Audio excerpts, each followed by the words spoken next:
In the winter of 1938, as Francisco Franco's army swept through the remote mountains of Asturias, Spain, a young American war correspondent, Thomas McKinnon, stumbled upon something that would haunt him for the rest of his life.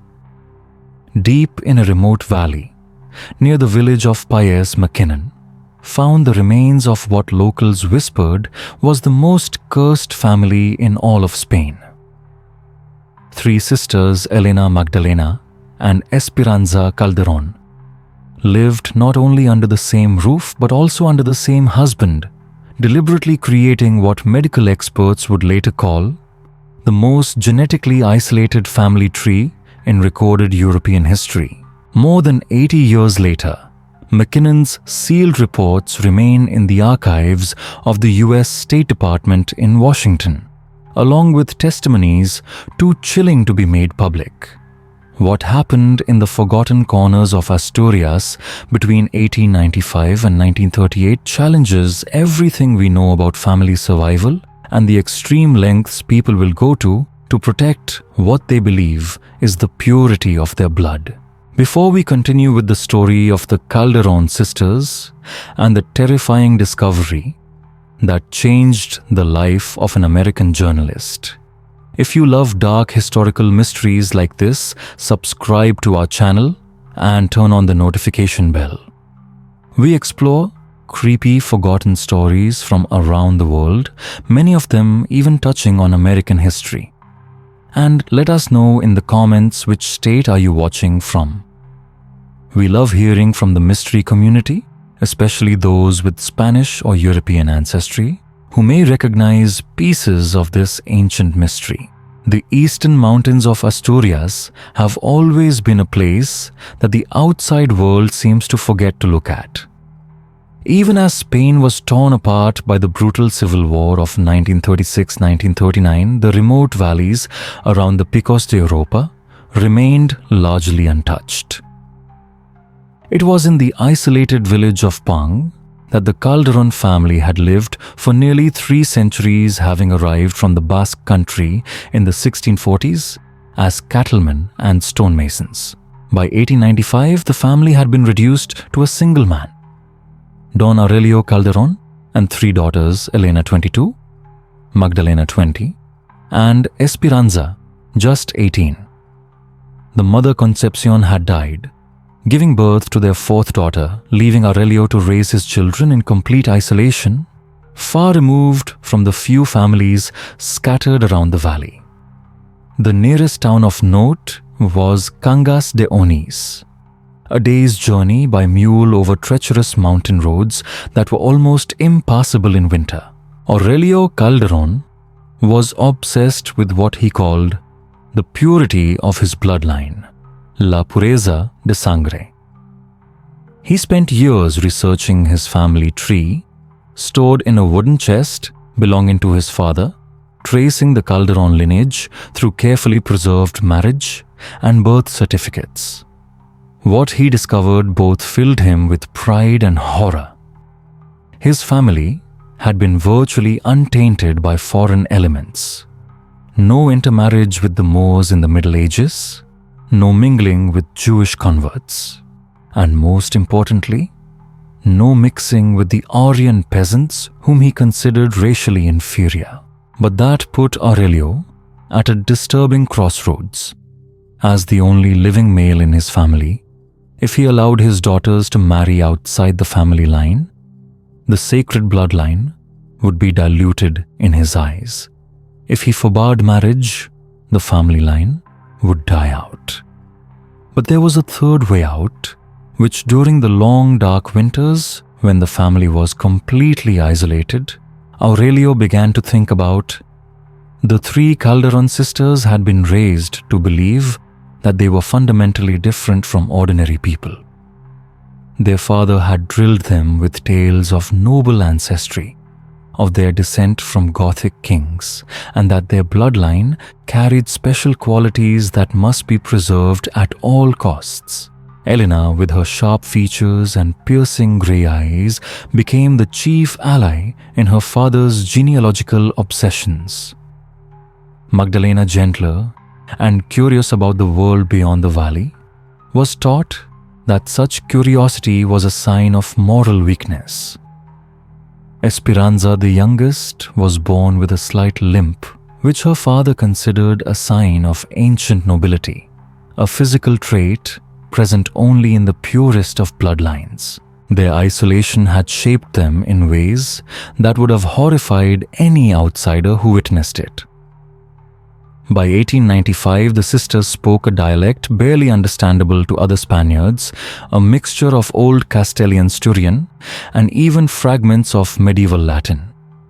They wore decades-old clothes hand-sewn from patterns passed down through the generations. The most terrifying of all, the sisters' relationship with their father transcended all normal family boundaries. As the winter of 1895 approached, Aurelio Calderón made a decision that would echo through the decades and eventually reach the ears of an American journalist 40 years later. He called his daughters into the main room of the stone house and gave them what he called a sacred duty. He claimed to have found the perfect solution to preserve the bloodline while ensuring its continued existence. The three sisters would share one husband, a distant relative named Rodrigo Calderón, whom he had found in a village near Santander. Rodrigo, he assured them, was of pure Calderón blood, tracing back to their grandfather, to the same ancestor they shared. But Aurelio had concealed a shocking truth. Rodrigo was not a distant relative, but his own son by his deceased sister, the girl's half-brother. The deception was carefully orchestrated, accompanied by forged documents that Aurelio had been preparing for months.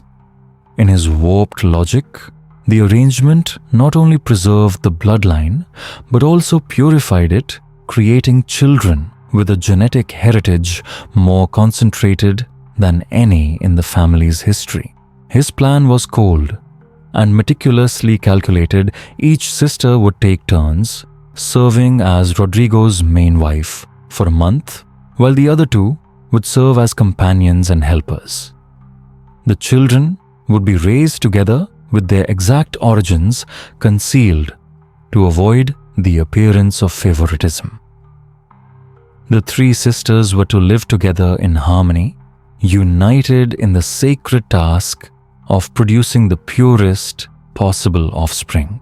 Elena, the eldest daughter, was beautiful and obedient and accepted immediately. Magdalena expressed her concerns, but her father quickly calmed her with theological arguments about divine will and family honor. Only Esperanza seemed to realize the full horror of the proposal, but her objections were dismissed as youthful hysteria. Within a month, Rodrigo Calderón had arrived from Santander, a 35-year-old man with vacant eyes, but clearly aware of his role. The winter of 1896 had covered the Calderón Valley with a silence that seemed to swallow everything. Snow fell early, sealing the family's stone house off from the outside world until spring. It was during these months of complete isolation that the true nature of Aurelio's plan gradually emerged, transforming from a mere annoyance into something much darker and more sinister. Rodrigo appeared in November when the mountain paths became treacherous. He was a hard-working man with a sunburnt face and calloused hands. But what was more frightening was the strange intensity in his dark eyes and the way he spoke, which revealed a deeper understanding of the Calderón family's true history than he had initially revealed. The plan began exactly as Aurelio had planned. Elena, the eldest, was given the first month as Rodrigo's main wife.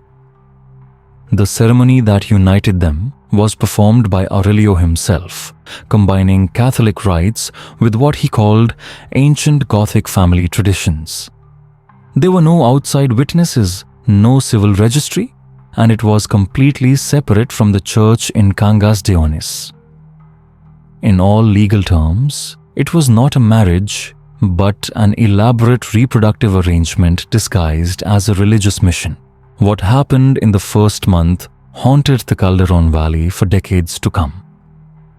Elena, always the most conformist, began to change in ways that Magdalena or Esperanza could not understand. She became mysterious, whispering to Rodrigo in the dark corners of the house, and developed what could only be described as an obsession with their father's genealogical charts.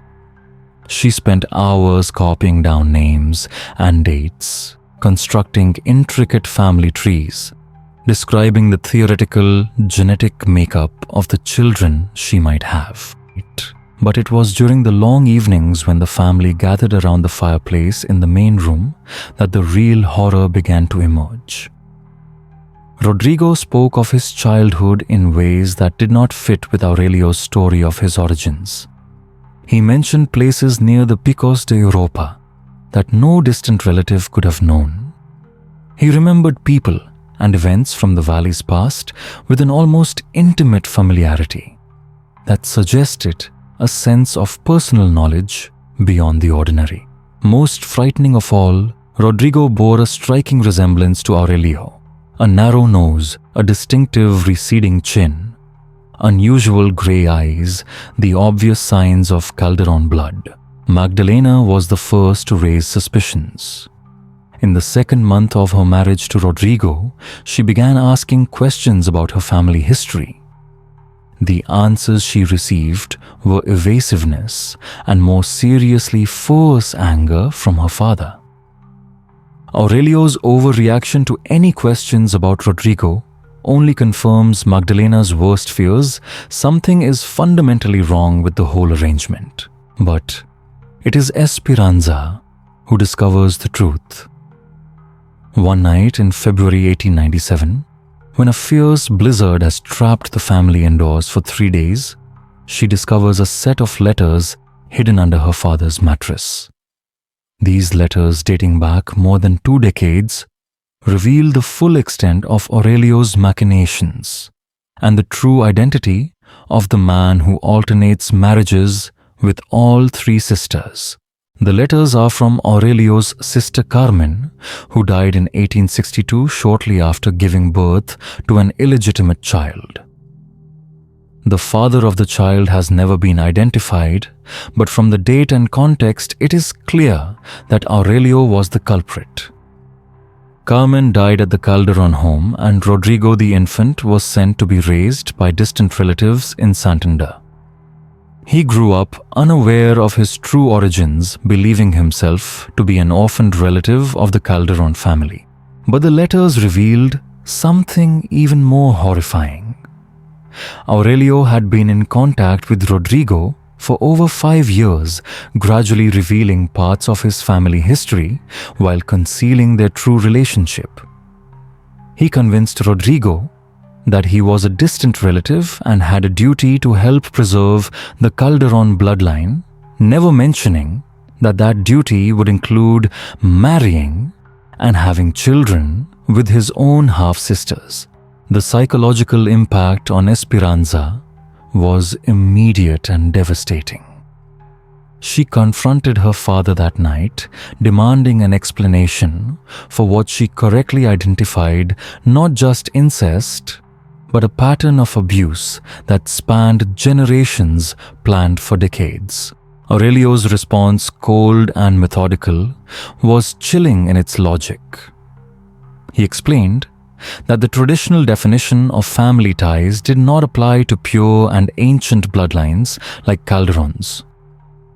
Normal taboos, he said, applied only to those who had diluted their genetic heritage over generations. For families like Calderón's, different rules applied. What others called incest, he called genetic refinement. What they called abuse, he called sacred duty. Moreover, he insisted that the results would speak for themselves. The children born from these marriages would possess qualities no ordinary child could have: intelligence, beauty, and mental abilities that came only from the careful concentration of elite bloodlines. According to Aurelio, these children would be the perfection God had intended before sin threw the natural order into chaos. But for Esperanza, the horror of discovering the truth was only compounded by a chilling realization there was no escape. Winter had made escape impossible. But even if the snow melted and the valley opened up in spring, where could she go? No money, no connections, no skills to survive outside what had once been her entire universe. And to top it all off, Elena and Magdalena were pregnant a chain that would forever bind them to Aurelio's nightmare. In March 1897, as the snow began to melt, Esperanza made a decision that would haunt the Calderón family for the next 40 years, stay and record it all. She began keeping a meticulous diary of life in the house, the progress of her sister's pregnancies, and especially the increasingly monstrous changes in the children about to be born. In the fall of 1897, the first generation of new Calderons arrived, bringing with them living proof of Esperanza's deepest fears. Elena gave birth to twins, a boy and a girl named Alonso and Concepcion. Magdalena gave birth to a single daughter, Carmen, named after the aunt the three sisters had never known existed. The labors were difficult without any outside medical assistance, forcing Aurelio to act as a midwife. But from the moment of birth, the children bore the mark of a dangerous union. All possessed the strange grey eyes, the symbol of the Calderón bloodline, but their bodies bore the undeniable signs of genetic deformity. Alonso had an abnormally protruding lower jaw, making speech difficult. Concepcion was born with webbed fingers fused at the joints, an abnormality that could not be ignored. Carmen looked the most normal of the three, but as she grew older, she became severely deaf, forcing her family to invent their own system of hand signs to communicate. However, the most terrifying thing was not her physical appearance, but her mind. From the age of 3, all 3 children had an unusual obsession with blood relations. They constantly asked questions about their parents, their bloodlines, their ancestors, things that were far beyond the understanding of children. They were not interested in normal games or fun. Instead, spending hours poring over family tree charts plastered all over the walls of the house. And even more terrifying, they seemed to instinctively understand that their family carried a sacred secret, keeping everything with a chilling secrecy. As the family entered the new century, the internal structure also changed in a strange way. The initial marriage rotation system quickly became a complex web of relationships where not only the 3 sisters but also the older children began to participate in discussions about blood planning. By 1905, there were a total of 8 children, but the question of specific parents had been deliberately obscured. Rodrigo continued to rotate among the 3 sisters, but now the older children also joined in the discussion, offering their opinions on which genetic combinations would produce the more elite generations. For Esperanza, this was like watching her father's sick obsessions being passed on to a new, even more sophisticated generation. The isolation that had allowed Aurelio to conceal his plan now became a vital condition for its maintenance. The family could not risk contact with the outside world, which would surely regard them as incestuous criminals. As a result, the children had no formal education, no medical care, no friends. They learned to read from family records, to learn to calculate by genealogical calculations, and to absorb their understanding of the world only through their grandfather's sermons on blood purity and genetic superiority. By the early 20th century, Aurelio's health was beginning to fail. But his physical decline only intensified another obsession establishing a second generation in the Calderón family's reproductive program. Alonso, despite his deformity and speech impediment, was raised to be the new patriarch. His sisters and cousins were analyzed, their genetic potential assessed with detailed charts tracking their physical characteristics, temperaments, and expected offspring quality.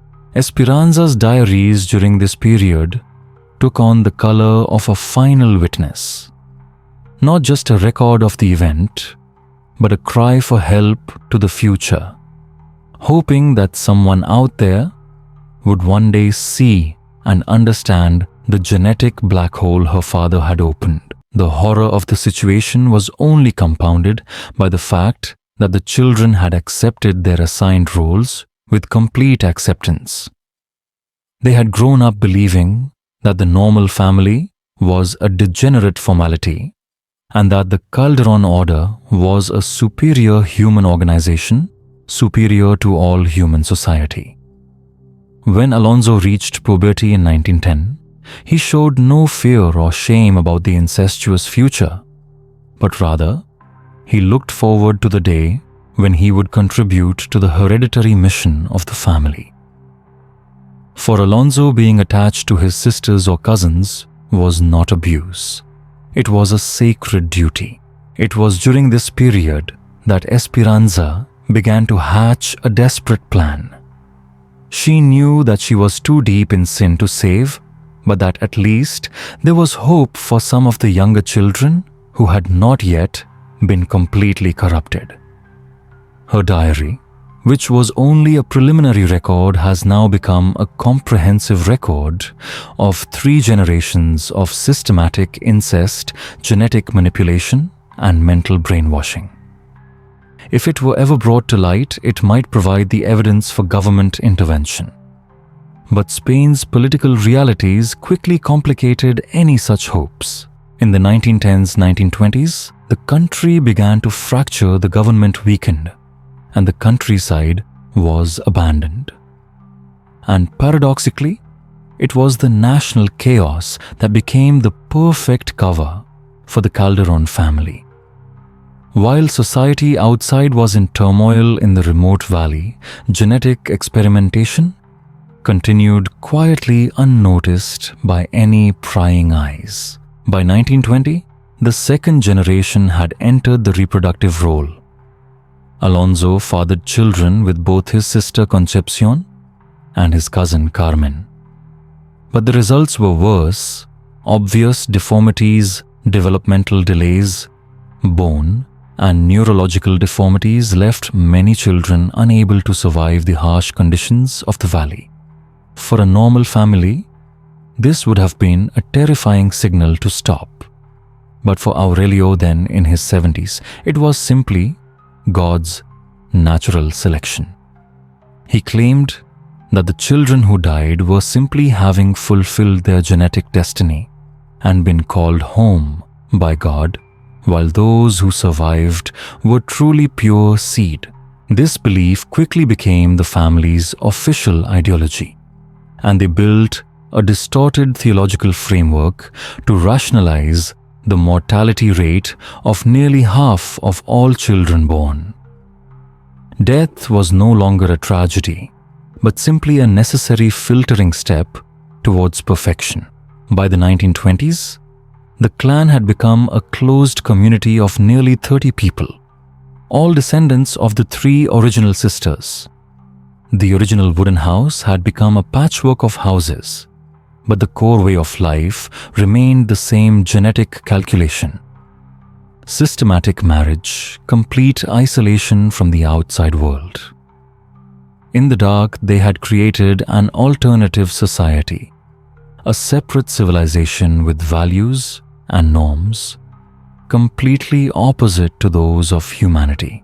By the fall of 1930, the inevitable turning point came. Aurelio died, aged 85. The founder of the Blood Empire had passed away, leaving behind a sickly, unfinished work. His death should have ended everything, but in reality, it only paved the way for an even colder succession. Alonso, now 33. His body marked by the effects of genetics. Premature baldness, constant hand tremors, permanent teeth that don't close properly, was made the new patriarch. But Alonso's limited intelligence made him incapable of carrying out the complex calculation of bloodlines that Aurelio had done. The responsibility fell to his older sister Concepcion, who was as sharp and cold as her grandfather's spirit. Under Concepcion, the breeding program became more mechanical and ruthless than ever. She established breeding schedules arranging who would breed with whom, based on detailed analysis of the previous generation's quality and untested gene pools.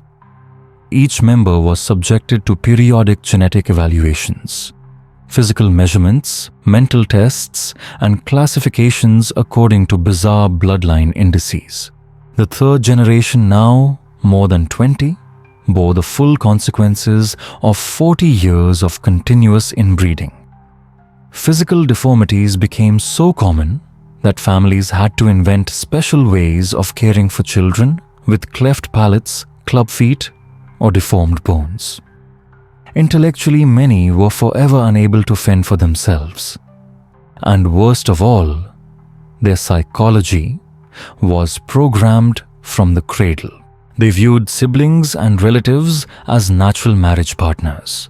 They discussed reproductive planning with the same indifference as if they were talking about crops. They accepted their fate as instruments for the continuation of the bloodline with incredible enthusiasm. To outsiders, it would be a human catastrophe. But to the Calderón people, it was just the inevitable evolution. Decades of isolation have left the Calderón family not only disfigured by blood, but also cut off from contemporary Spanish culture. Their language has become a strange hybrid dialect, a mix of genetic terminology and ancient theological concepts. To outsiders, it sounds like an incomprehensible scripture, both dryly scientific and reeking of religious superstition. The clothes they wear, still handwoven from the 1890s, make the whole community look like a faded photograph from the past. And most dangerously, their sense of time is frozen forever in the minds of the Calderons. 1930 or 1890 makes no difference. They have become anachronists living in the present. In this setting, Esperanza, now 53, her body ravaged by premature aging, the price every woman in her lineage must pay, was faced with a desperate decision. For decades, she had buried the diaries, turning them into living records of her family's crimes. But Esperanza knew that if the pages remained beneath the Calderón tiles forever, they would never be worth anything. She needed a way to get her voice out. Her plan was both bold and reckless. Esperanza began leaving notes in places where outsiders were rarely seen, in abandoned shepherds' huts, along hunting trails, near streams where traders sometimes passed. The notes were written in standard Spanish, not the Calderón dialect. But they were not denunciations, nor direct cries for help. On the contrary, Esperanza wisely wrote about a mysterious traditional community that still maintained its ancient customs, arousing the curiosity of scholars and officials. She even left vague directions to the valley, with an invitation that visitors who respect tradition would be welcomed. Esperanza hoped that one day, someone powerful and knowledgeable enough would follow this trail and open the door to intervention. But Spanish history did not stand still. In 1931, the Second Republic was born, bringing with it political turmoil and social division. In the remote areas, state administration was all but dissolved. Then, in July 1936, civil war broke out. a bloody storm that tore the country into fascists versus republicans, clergy versus secularists, royalists versus revolutionaries. Amid the smoke and flames, the Calderón Valley became a shadow on the map of war. With no government to monitor them, only deserters, cripples, and bandits took refuge. For Calderón, this was both an opportunity and a threat.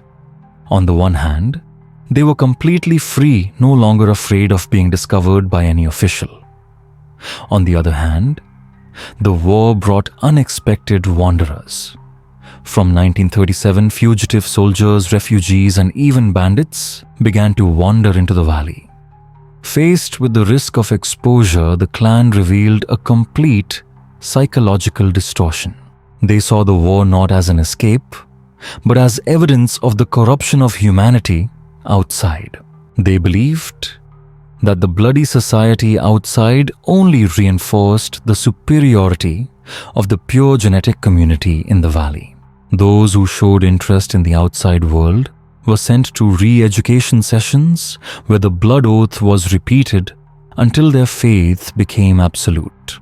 Children who tried to leave were detained until they devoted themselves, and most cruelly, outsiders who strayed into the valley if they could not assimilate would disappear forever.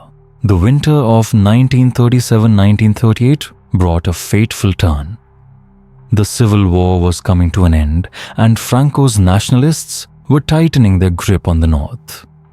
Government troops launched a large-scale campaign, searching every ravine, every remote hut to eliminate the remnants of the Republican Army. And it was during one of these sweeps that the door to the Calderón was first opened. In December 1937, a Guardia Civil unit, acting on a tip that there were resistance fighters hiding in the Valley of the Pines, accidentally discovered a piece of paper stuffed in a ruined shepherd's hut. The handwriting was shaky and careful, written by Esperanza. The note described a traditional Spanish community that had maintained its bloodline for generations and begged relevant authorities to visit. That small, seemingly insignificant piece of paper was the trigger that started the collapse of a secret that had been kept for nearly half a century. The patrol's commander, Sergeant Miguel Renteria, initially tossed the note into his pocket. To him, it was nothing more than the ravings of an anachronistic hermit or the ramblings of a fugitive. But as he read it, Renteria paused. There was something about the precise language, the specific description of the terrain that made him think. And above all, the valley mentioned in the letter was the perfect place for a Republican to hide or stash weapons. His suspicions turned into orders he had to check. In early January 1938, under a winter mist, the Guardia Civil trudged into Calderón. Little did they know that each step they took was the opening act of a confrontation that had been brewing for half a century. The family now numbered 43, from newborns to elderly men. They were no longer naive to strangers. On the contrary, through repeated encounters with lost soldiers, fleeing civilians, and even armed robbers, they had built a complete system of countermeasures, distraction terror, and if there was no other way, eliminating witnesses. The patrol's first sight left them dumbfounded. A cluster of old grey stone houses that seemed to have stopped in time from the previous century. People dressed in 1890s-style clothes, the language they spoke vaguely reminiscent of Spanish. Everything was like a time-traveling illusion. But when they entered the main house, the true horror was revealed. On the walls covered with parchment and wooden boards, there were dense genealogical charts as intricate as spiderwebs showing every incestuous marriage through the generations. The birth records were carefully recorded by Aurelio and Concepcion, listing parents and children with a single logic to keep the bloodline from ever escaping. What was most chilling was that the Calderón men were not hiding anything. They spoke of their breeding selection program with pride as if they were showing off their exploits. Ritaraya, a soldier who had witnessed the bloodshed of the Civil War, stood rooted to the spot. He understood that this was not some isolated case of incest in a remote village. This was a multi-generational breeding project, both coldly scientific and fanatically religious. It challenged the very foundations of human morality. The encounter could have ended quickly. The adults were arrested. The children were sent to state-run orphanages. But then history took a different turn because of the presence of an outsider who did not belong to the Guardia Civil. That person was Thomas McKinnon, a 28-year-old American reporter who had followed the patrol to cover the final stages of the Civil War. He had wanted to write about the impact of war on remote communities, and ironically, became Calderón's first witness. McKinnon's presence changed everything. He was free from Spanish political affiliations, able to observe with an outsider's eye. He was trained to record and preserve evidence, something a Guardia Civil sergeant would never have thought of doing. And more than that, his journalistic intuition made him understand that what he was seeing was beyond the bounds of modern history. McKinnon was caught up in a mixture of horror and fascination. In his initial notes, he described Calderón as a human experiment in self-imposed exile, a community that had rejected civilization in pursuit of a fictitious genetic goal. But he also knew the timing of the discovery was ironic. Spain was drowning in blood. Franco was tightening his grip on power, and no government cared about a few dozen hermits in the mountains. McKinnon took notes, reports that would remain sealed for decades. But in that moment, he had no idea that he had just opened a dark chapter in human history. The last thing the Franco regime wanted in the midst of chaos was a scandal involving systematic incest in a remote valley. After intense discussions between Sergeant Retiria and McKinnon, a wartime reality solution was proposed. The Calderón children would be quietly placed in foster care and education facilities to prevent them from continuing in a closed genetic spiral. The adults would be separated and placed in special detention facilities to await trial. The case had to be kept absolutely secret to avoid becoming a propaganda tool for the Republicans or becoming a stain on the reputation of the new government. McKinnon's role here was crucial. As an American reporter, he was both an international witness and a guarantor that the children would not disappear in silence. In return, he had to accept one condition: to withhold everything from the press until the investigation was complete. But none of them expected that the suspension would last for decades and then become an eternal silence. The Calderón papers would remain in a secret archive until all the witnesses died. And then, just when we thought we had reached the end, the Paynes Valley nightmare got even darker. If you feel creepy, share this video with a friend who loves to explore dark mysteries. Click like to support the content, and don't forget to subscribe to the channel so you don't miss out on horror stories like this. February 1938. In a short but terrifying week, the truth about the Calderón genetic project was revealed. McKinnon later wrote in his diary, "It was 7 days of nightmares, which made me reconsider my whole concept of human civilization. A team of Spanish medical experts, secretly dispatched to the scene, conducted the assessment. They worked in parallel with McKinnon, who took notes, took photographs, and interviewed witnesses. The results left everyone dumbfounded. Medical examinations confirmed that the family had maintained a multi-generational inbreeding program with a level of homozygosity that exceeded all previous scientific records. Dr. Carlos Mendizabal, a geneticist at the University of Salamanca, was forced to admit in a confidential report, the Calderón family is the most genetically isolated human population in recorded history.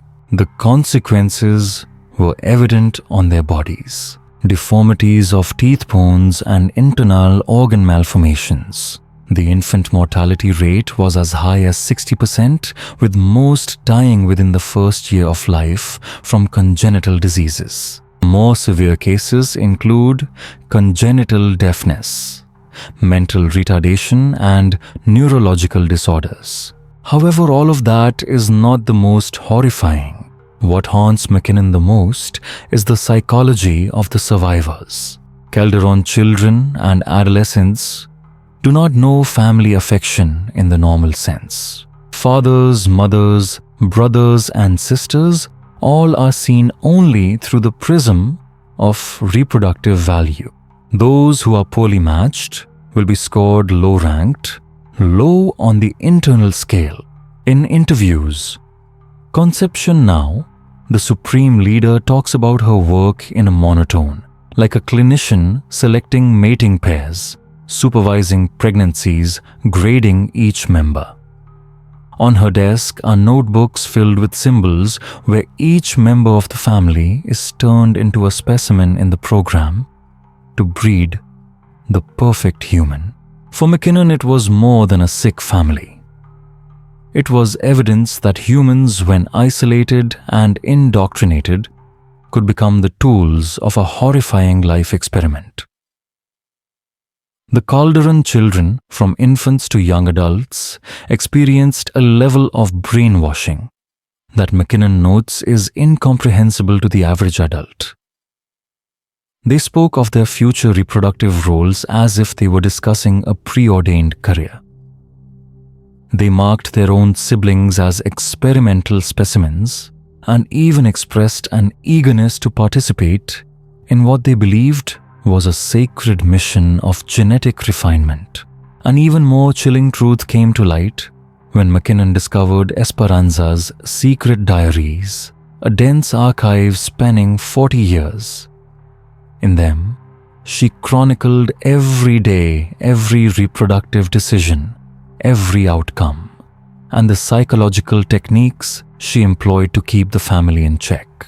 The diaries reveal there were attempts to escape, but they were hunted down, brutally punished, and either forced to submit or disappear forever.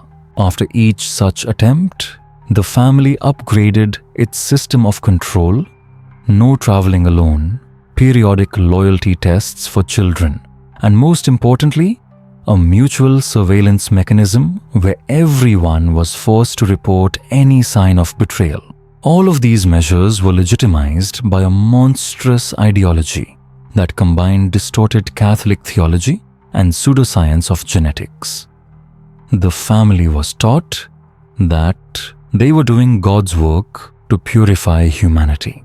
A traitor would not only send himself to hell, but would also ruin the entire mission of humanity.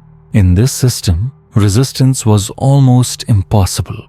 Calderón's isolation was not just geographical, but also comprehensive. They had their own currency, their exchange value, based not on money but on genetic contributions. They had their own calendar not on Catholic festivals or national days, but on mating cycles. And they had their own laws, where Concepción acted as judge, jury, and executioner for any violations. But the most chilling discovery for McKinnon was they had no intention of stopping. In the secret documents, Concepcion and his leaders outlined a plan for expansion to reach out to other isolated families in the area, especially those experiencing turmoil, death, poverty, or political repression. They would offer initial help, and then offer marriage. Young men from outside, once they enter the valley, are gradually cut off from contact, brainwashed, and eventually assimilated as if they were born into the system. McKinnon found evidence that at least 6 outsiders had been absorbed into the clan over the past 10 years. Some were transformed into new reproductive specimens, while others disappeared in Esperanza's cold notes, returned to God, or gone to find other destinies. The disappearances were not metaphorical. In the woods surrounding Calderón, investigators discovered a series of unmarked graves. At least 20 bodies were found arranged in a clear order, suggesting that the elimination of inadequate individuals had become a routine procedure. "I no longer see this as a family," McKinnon wrote in his final report. "It is a genetic machine, cold and ruthless, driven by warped religious beliefs and an obsession with purity." McKinnon's final discovery was the most chilling evidence that what was going on in the Calderón Valley was not entirely invisible to the Spanish authorities. Some local priests had heard rumors of strange rituals and unusual families, but they dismissed them as mere peasant superstition. Officials who were alerted to reports of missing persons in the area were quick to attribute the violence of war to the violence of war, rather than open an investigation. It was this systematic indifference that allowed the Calderón family to survive for more than 4 decades, not only maintaining, but also expanding its genetic experiments in complete silence. And the bitter irony was that the shocking discovery of 1938 came not from any official effort, but from a random accident. A military patrol searching for remnants of the Republic had stumbled upon the family's hideout. The question this discovery raises is chilling. How could a criminal network exist in the heart of a nation, right under the noses of church and state, and no one act? McKinnon understood that Calderón was more than just a family tragedy. It was a societal vulnerability, a testament to the fragility of isolated communities in the face of predators in the shadows. In March 1938, the dissolution of the Calderón clan was carried out as a clandestine operation. Doctors, social workers, soldiers, all were sworn to absolute secrecy. The fledgling Franco government did not want a scandal that would embarrass the country or its people. McKinnon saw it firsthand. 43 people taken from the only place they had ever known separated and scattered across northern Spain. Children under 10 were sent to Catholic orphanages in the hope that they would be able to overcome their indoctrination. Adolescents and young adults were sent to special medical facilities, both for treatment of genetic disorders and for rehabilitation programs to prepare them for reintegration into society. Adults faced a more complicated fate. Concepcion and other leaders were tried in secret for incest, child abuse, kidnapping, and multiple murders. The trial never made the news. The files were sealed. Some leaders were given heavy sentences, but many died early in prison, both from genetic diseases and from the shock of being forced out of their closed world. Esperanza, the writer of the gruesome diaries, became the living paradox of the case. Her diaries were the key to solving the case, but she herself was also the central accomplice. The solution was a deal immunity from prosecution in exchange for research cooperation. Esperanza's remaining years were spent in the laboratory of Dr. Carlos Mendizabal and a team of scientists. From her memories, they extracted rare insights into brainwashing, social control, and the genetic effects of inbreeding knowledge that would later shape policies for child protection and the prevention of covert abuse. As for the Calderón Valley, the government ordered a complete wipeout.